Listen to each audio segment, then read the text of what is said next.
This big tree fell with a mighty crash in front of the cave.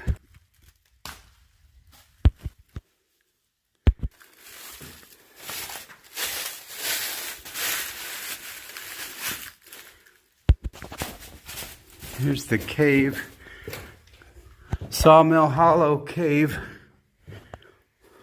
Oldfield, Missouri.